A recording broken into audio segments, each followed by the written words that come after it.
Hi, friends, and welcome to today's episode of Courage Permission Slip. I, of course, am your host, Kia, and today I am really excited to welcome Bridget Young, who is a friend, a fellow entrepreneur. And before we get started, I want to tell you just a little bit about her. Bridget is the founder and CEO of the Modern Muse Company, a California-based full-service marketing agency that specializes in increasing revenue and visibility for consumer-facing brands through event marketing, brand partnerships, and digital marketing strategies. Bridget has spent the last 20 years creating campaigns for a variety of industries, including the entertainment and consumer product industry. And she has worked with clients such as Live Nation, Cirque du Soleil, Genius Brands, and many, many more. Bridget, welcome, and thank you for joining. Thanks so much for having me, Kia. Yes, I'm glad you're here. And, I was thinking back on when we first met, which, if you can believe it, is over 3 years ago. Oh my gosh. And I know, right? And I'm thinking about like all of our intersections, right? Like you're still in marketing. I came from the marketing industry for over 20 years. And we both have, we have so many intersections with our entrepreneurial adventures, in addition to our entrepreneurial challenges, which we seem to be synced up on, like when we're experiencing things and they're happening almost at the same time. And, as I think about this, because I talk to many entrepreneurs who you catch them on the right day and it's like, you know what, I'm just going to throw in the towel. Like, I'm not doing this anymore. This is too much. And I'm interested to hear from you. What is it that moved you onto this path and keeps you on this path? Yeah, well, I always had an interest in marketing in some capacity. That goes back pretty far for me. I think partly because I love the psychology of things. I like to understand what motivates people. I also, my greatest joy in life is giving people a good experience. And whether it's a party or a surprise and delight and work through, something work related. And I think at some point when I was working for other people, I looked around and I thought, now, wait a minute, like I would do it like this. I would do it like that. And I had that moment of, well, why can't I? Why not me? All these other people are entrepreneurs. Why not me? And I have a pretty strong work ethic. I've had a lot of very strange jobs over the years, and I've proved to myself, it's one thing I'm pretty confident about, that a pretty strong work ethic. And I thought, okay, well, that's not going to be my downfall. And, a lot of the time, what it comes down to with entrepreneurship is whether you have the stomach for it or not. And I really thought I did. And so I decided that I wasn't really climbing the ladder, so to speak, in the way that I wanted in my marketing career, which specifically was in entertainment. And I thought, okay, well, one way of getting around that is to go out on my own and do my best and see what happens. And, that's kind of what got me thinking about it. That's what got me to decide to move in that direction. Mm-hmm. And what keeps you coming back? Because you are so right. Like entrepreneurship, and this has come up in other episodes too with other entrepreneurs, entrepreneurship is not for everyone. You have to have a particular mindset. You have to have a particular, intestinal fortitude, a certain level of resilience, and, kind of that, like, I don't give up about. So what is it that keeps you on this path? I've heard it explained this way, and I think it's really true. It's the highest highs and the lowest lows, and sometimes both in one day. Ooh, and everything yes. in between. Yes. But that's the thing, is when you accomplish something that, maybe you thought you could do it, maybe you didn't, but you see the end result and you've worked really hard for it. That feeling is so profound. Yeah. And I think that's one of those things that as an entrepreneur, you always have to keep in mind, even if you have 50 crap days, but you have one really good day, like let that day be the day that you remember, because that's often how it is. And I think people glamorize it a lot, but it's a lot of difficulty, but the wins are really big. Not always financial. Sometimes they're more, just inspirational, Right. motivational, but you really have to hang on to those moments. Yeah. Yeah. I love that you talked about the wins, and you're right. Like the wins don't always have to be financial. And even when you are having financial wins, that's not always the thing. Right. But like sometimes it's, you're trying to figure out a piece of technology, right? Right. And it works. Or you get a conversation with that client that you've been trying to get connected with Yes. for months and sometimes years. And so this is not secret anymore, but there are aspects of my business that I have been wanting to let go of. And when people are like, well, why do you keep doing that? Like, why do you keep pitching that or going after that? And I say, again, in private circles, but now that everyone's hearing this, there is an element of the thrill of the kill. Like there's an Oh, yeah. element, like when I put in a proposal and it hits, it's like, man, there is nothing like that high, knowing that I was able to properly convey my value, or something that I bring to the table, and someone heard what they needed to hear and said, that's what I need, that's what I want. And that is a great sense of accomplishment. So I'm with you on that. Like the wins that you get, whatever that win is, there is an adrenaline rush that comes with that you cannot beat. So I never had it working for anybody else, I can tell you that. I hear that. I hear that. So thank you for going there with me, because I love for people to know, kind of like those parts of the origin story. So as you know, this show is all about giving people a courage permission slip. And I would love to hear your perspective on, when you hear the word courage, what does it mean to you? There's a lot of things that I think apply to everyone, but for me, specifically, what it's meant is really trusting myself and trusting my intuition and trusting my judgment. Because there's a lot of people that will tell you no and don't do that, and that's not a good idea. And it's really knowing, inside what, what you know. And I think especially as women, trusting your intuition is a big part of that. And your judgment, of course, your past experience and your learnings. And I think it's also, for me, something that, it's doing the thing that's required, even when it's uncomfortable or unpleasant. Yes. And I think we so often avoid, confrontation. We avoid, saying no to things we should say no to. And I think courage is saying, I know this is uncomfortable, but I'm going to push through it anyway, because I know that this is right. Yes. So those are two big ones for me. Yeah. And I'll add to that, not only you're going to push through the discomfort because you know that it's right, it's also the other thing that can drive that is knowing that if it works out, or the goal or the vision is so much more important than the discomfort. Yes. And a lot of people get hung up on that. Like the discomfort is too important. The discomfort is too top of mind, and the dream or the idea that people had or have is not important enough to them. It's not a big enough priority.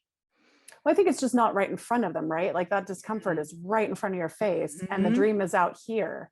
And it's easier to get mired up and this thing that's immediate. But if you stop worrying about that and think this is temporary, that's the goal. Being able to see past it is really important. Yeah. That's one thing that when I'm giving a talk or when I'm working with clients, that is one thing that I really try to center people in is, what is the destination that you're trying to get to, right? Like feel into that. What does that feel like? What does it look like if and when it happens? And I really try to focus on the when, not the if, but when it happens, what is life going to be like? How are you going to feel about yourself when this thing that you've been sitting on and belly aching about, when that hits, what is that going to feel like? Similar to what you and I were talking about, of like the adrenaline rush of the win, right? Yeah, so much greater than that little discomfort in the moment. Absolutely. And the discomfort is temporary. It Yes. shifts. It shifts. So thinking about your goal versus the momentary discomfort and, you getting on your path, how did giving yourself permission to move through that discomfort, how did that lead you to where you are and what you're doing right now? I adopted a motto not too long ago. I think it was pretty much when I started my business, that is just feel the fear and do it anyway.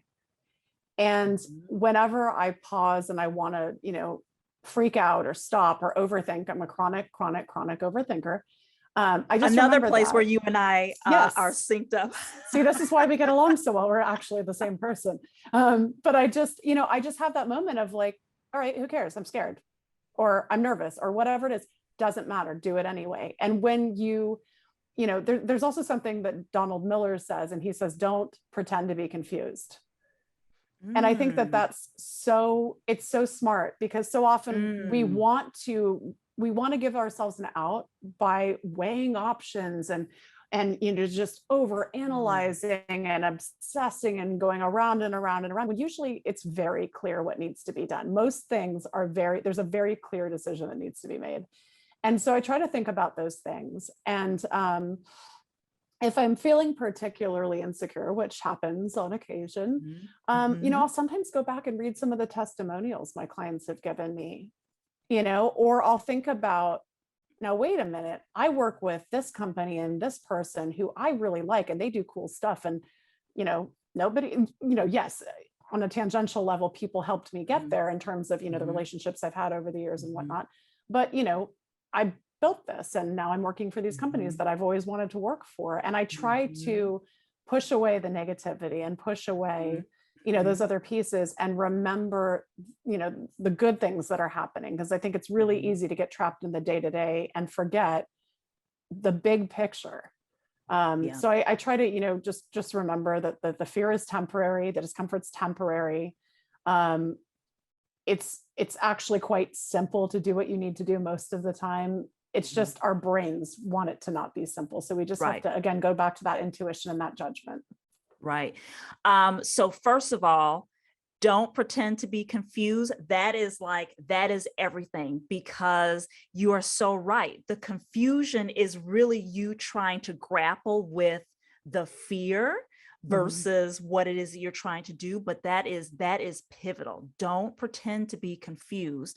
And I also Donald Miller. Yes, I'm writing that down and we'll be sharing that frequently. Yeah. But I also love what you shared about looking at testimonials when you feel those moments of insecurity. And that is also something that I do, because, and also what you were saying, this is an evolution, physiological thing where it's like our brains don't like newness, right? Our brains don't like things that feel life-threatening, when none of this, I'm willing to bet, none of the things that people are thinking of doing are life-threatening, right? In terms of like a career change or going into business for yourself or just going down a different road.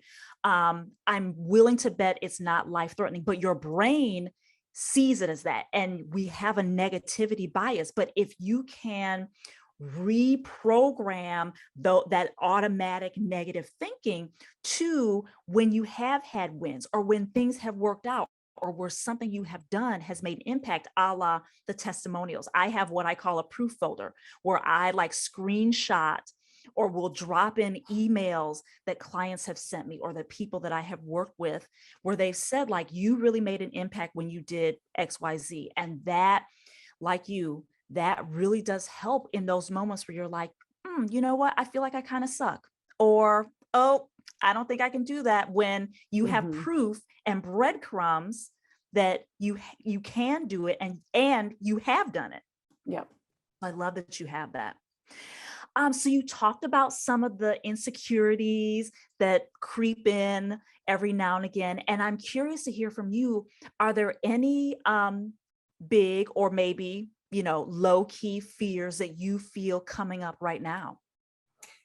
I have imposter syndrome just like everybody else. Mm. That is definitely one, especially when you do the horrible comparison thing. Oh, this person did this and I didn't. And, Mhm. I think that's one that almost everyone understands. Always that, could I be doing better? Am I not good enough? Is my work not good enough?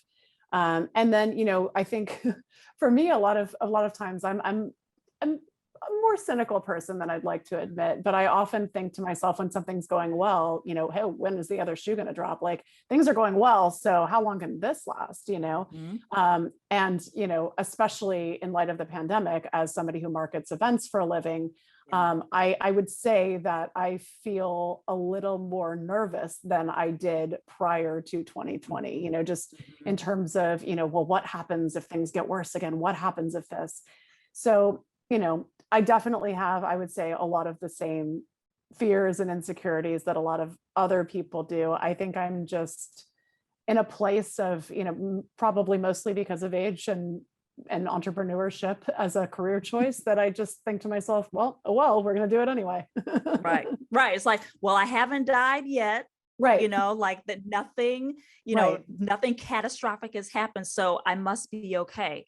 Um, so I love that tool, right? Like that real Hmm. talk kind of check-in tool. And then what you talked about with like looking at your testimonials.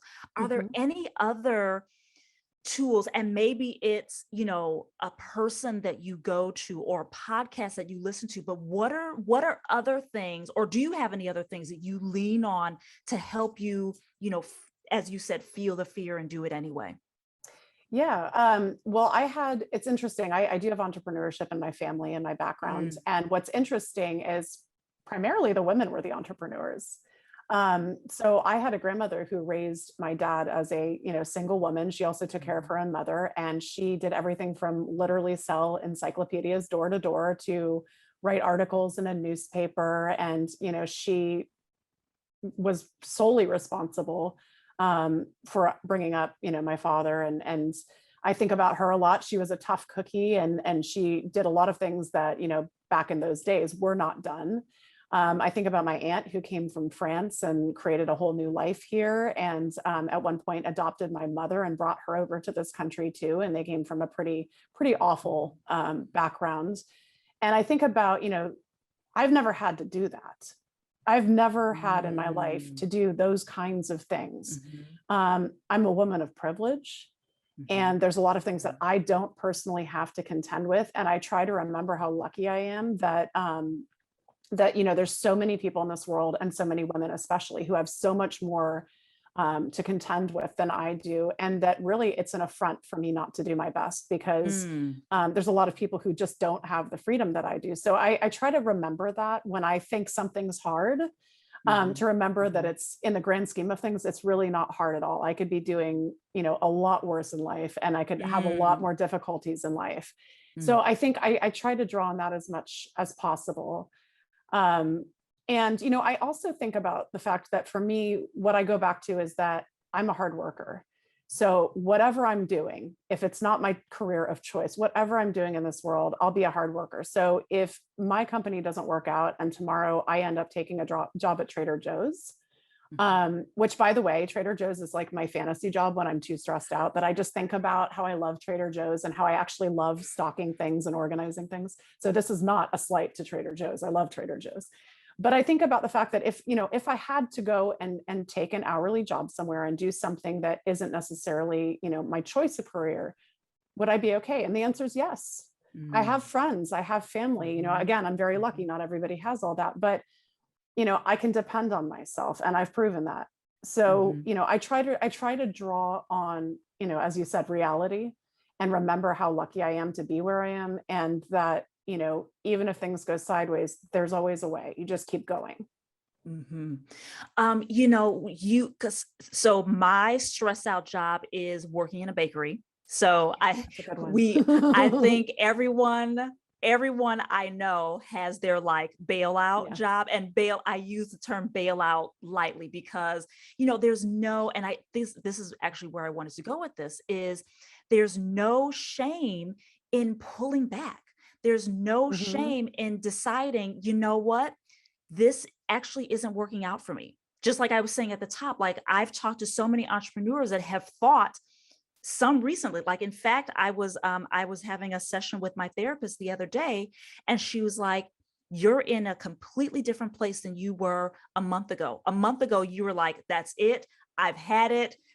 I'm throwing in the towel, right? And she's like, and Mhm. now look at how dramatically things have changed for you, right? And so, but the point is, I think sometimes people really hurt themselves trying to hang on Mhm. because it feels, they don't want to feel that feeling of giving up. They don't want to feel that feeling that comes with going in another direction, because going in another direction, especially if you're an entrepreneur, not so much if you're working Mhm. like a full-time job for someone else, but there is this feeling that if I have to go in another direction, it's failure. And it's not. It's No. you there. It takes courage. It takes a lot of courage to decide that, you know what, this isn't quite working out the way that I wanted to, or in a way that's serving me. So I need to go back to the drawing board and revisit this, right? So I'm curious to hear your thoughts on that, of like, you know, the urge to hang on and white knuckle it, um, even if you know in the back of your mind, this isn't really working out for me anymore. Well, I think that comes back to what we were talking about earlier with having the courage to know yourself and be Mm, honest with yourself. And I mean, I can tell you, I've had about a billion different jobs. You know some of them, but I've been a yes. flight attendant, I've been a florist, I've worked for a catering company. My first and grossest job was working in the kitchen at a retirement home.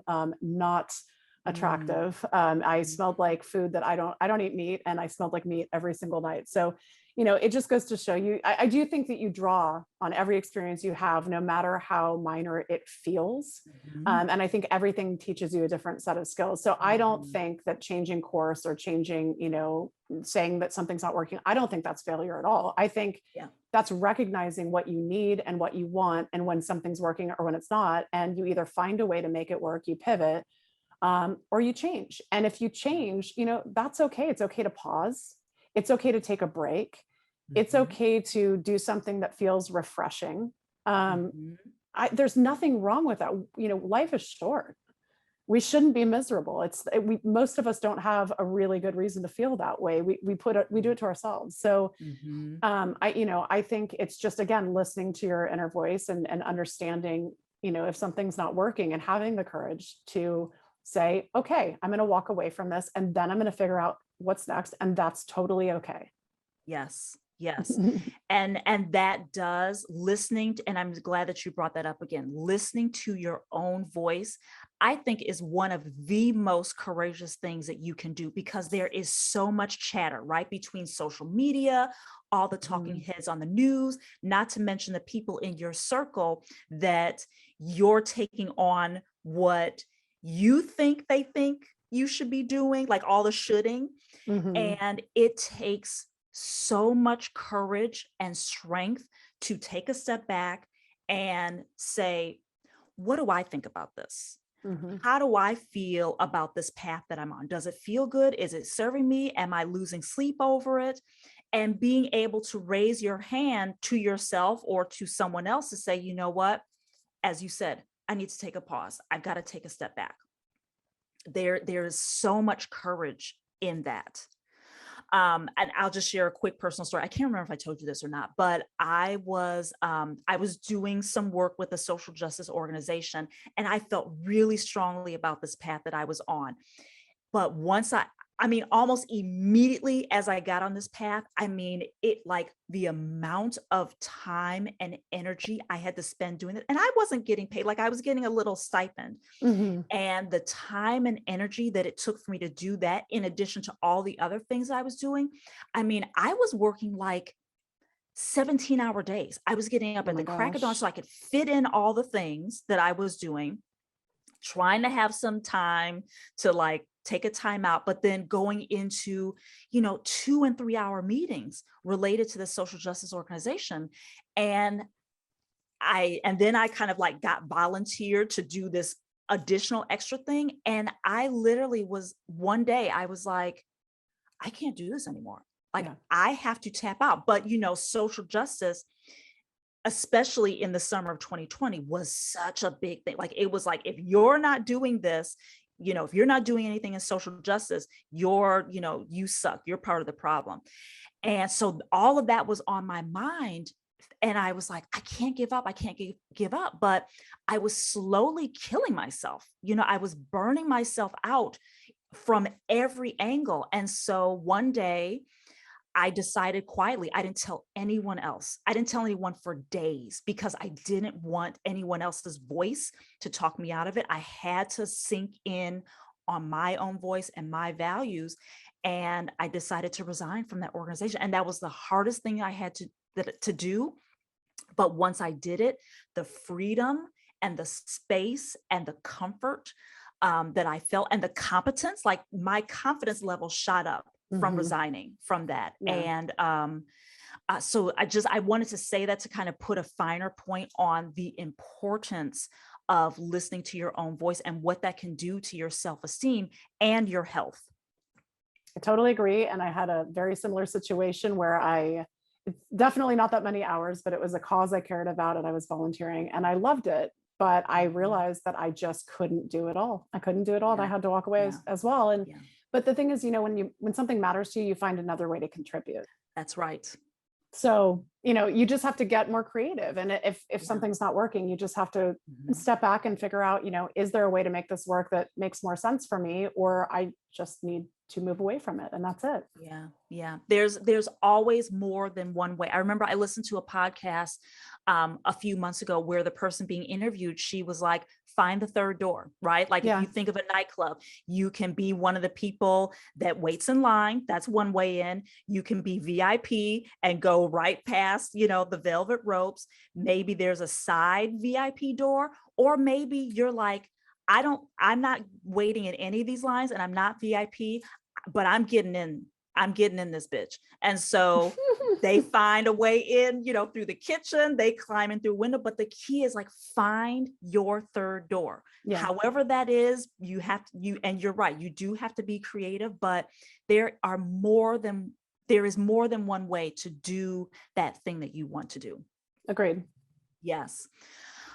So we have covered a lot of ground and we have been dropping gems throughout, but I would love to bottom line this because, as you know, there is someone who is listening to this or watching this who has that goal. They have a vision that won't leave them alone. They have an idea of something that they want to do, but fear and doubt is too important. What is your nugget of advice for that person so that they can take action on what they want to do? Yeah. Well, I think for me, what I would suggest is you have to think about things kind of both sides of the coin, right? And one is, what do you lose if you don't move forward? What do you lose? And that's one way of looking at it. And then the other side of it is, what can you possibly gain? So this is just a very small microcosm, but I had a moment where I've been working on an event that involves roller skating, and I do not roller skate. And there were celebrities present, many, many people, like 400 or 500 people. And I had the opportunity to go and try to roller skate. And I wanted to do it, but I was scared. And I had to work myself up. So I had a cocktail and thought to myself, okay, well, if I don't do this, I'm going to wish I had, which would be, kind of sad because it was a pretty cool opportunity. But if I do this, I could have a lot of fun, right? Like maybe I won't fall down. Maybe I'll have the best time of my life. Maybe I'll actually be better at it than I thought I was. Well, I fell a lot. It was embarrassing, very embarrassing, but I still had fun. And I think about that in like a very microcosmic example. But I think so many times, some of the coolest, most fun, most amazing things that have happened to me in my life were because I took a risk. I trusted my gut. I, trusted my judgment. And I thought, okay, what's the actual worst thing that could happen? The actual worst thing that could come out of this? And, okay, if there's an actual risk, especially to your health or safety, that's a different thing. But, again, I could end up working at Trader Joe's. That's not the worst thing that ever happened to anybody. That's actually a pretty good thing still. So, thinking about like the true worst thing that could happen if you do something, and then the true best thing that could happen if you do something. And I'm always going to, I'm kind of like an introverted extrovert. So, I'm very social, but I also like quiet time and alone time. And I get nervous in front of groups. A lot of people don't realize that about me, but I'm a Scorpio, and I don't like being in the spotlight. So it's actually like, it's hard for me to put myself out a lot of the times in the ways that many people are really good at. I'm not, I'm really nervous about it. But I still think to myself, like, if I don't do this, if I don't take this chance, I'm going to regret not going for it. And usually I feel like when I go for it, I'm going to say 75% of the time, something great comes out of it. So I know that logically, and just try to remember that, that really there's a much bigger potential upside than there is downside in most scenarios. Like that's life. And if we're talking about careers and entrepreneurship, that's really what it is. It's taking a risk or a calculated risk and, almost assuming the best. And then, dealing with the worst if and when it happens, but you just got to go for it. Yeah. I agree 1000%. And you said it, like when you think about the downside, or when anyone thinks about the downside, and this comes up in client conversations, usually the downside is almost always regret. If I don't do this, I'm going to regret this to the nth degree, right? Regret or some form of disappointment in themselves. And I feel like that's probably the worst possible outcome is living with regret. And I mean, thinking back over my life, there are literally only like 2 regrets. One that I can that's really alive, but I keep that in mind. It's like, am I going to regret if I don't do this? Like think of the stories that could come from doing this, even if it doesn't work out, right? The stories. Yes. I could tell my grandchildren this. Yes. Right. It's like, it makes you interesting in dinner party conversations. So I agree. I love a good dinner party conversation story. I swear I do more things in my life specifically because I think it'll make a good story later. Awesome. So let me ask, what's a dinner party conversation topic that that's your like ace in the hole? There was one where, and I'll try to make this brief, but I had a job as a private flight attendant, which I told you.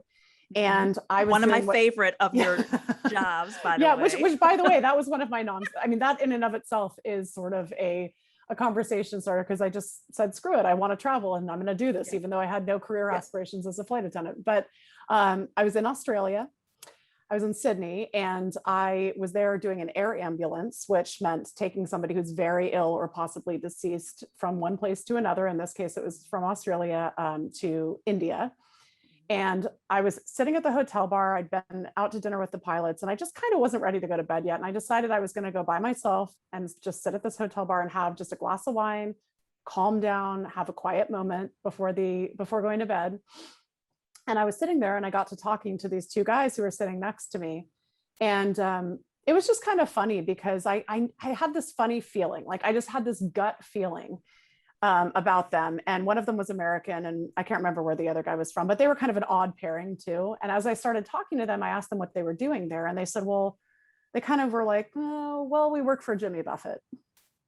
And I was like, oh, okay, that's interesting. They're like, yeah, he's playing at the Opera House. And we're here for that. And I started thinking about it. And one of my best friends is a sound guy, or was a sound guy for Boz Scaggs, and would tour with him. And I just had that moment of like, Boz Scaggs, Jimmy Buffett, kind of the same world. It's very possible that there was crossover somewhere there. And I just kind of looked at them and I was like, do you know my friend Ryan?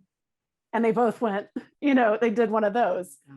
And the guy sitting next to me pulls out his phone and shows me one of my best friend's numbers in his phone and hands it to me. He's like, call him right now.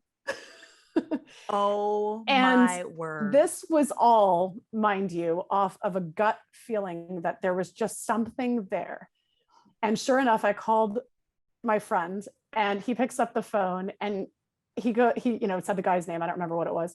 And I said, nope, it's Bridget. And he pauses and he goes, only you. And I just tell that story because I think, life is full of those moments. And a lot of times it's us tuning that out and not, Yeah. and it's not work related, but it was just funny because what are the odds of that? But Yeah. for whatever reason, it was serendipitous that I was there and I chose to have that glass of wine and I happened to sit next to these guys. And I think about that a lot because I think when you trust your gut and you trust your experience and, you trust yourself, you put yourself into those situations in life. And entrepreneurship is probably an even more, intense version of that, where, you have to put yourself out there to have that opportunity in the first place. And if you don't, you're not going to get it. And then you have to trust yourself and you have to be courageous. See, yes. I brought it all home there. Yes. I love how you did that. I see what you did there.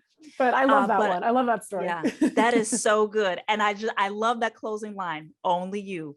I know he's a funny guy. He's a funny guy, but we still laugh about that. Oh, so good. Well, Brigitte, as I knew it would be, this has been so much fun getting to talk to you in this kind of like official capacity.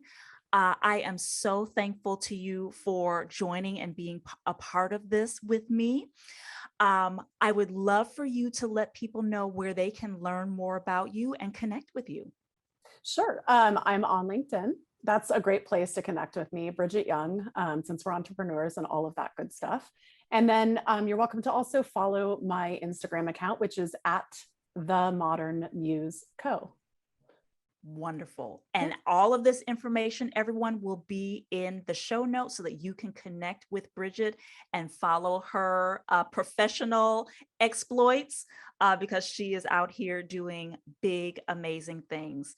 Again, Brigitte, I have enjoyed this so much. Thank you so much for joining me today. Thank you for having me. This has been a lot of fun. Awesome. Thank you. I'm so glad. All right, everyone. Thank you for listening and watching. And I hope you enjoy this episode. And until the next time, bye.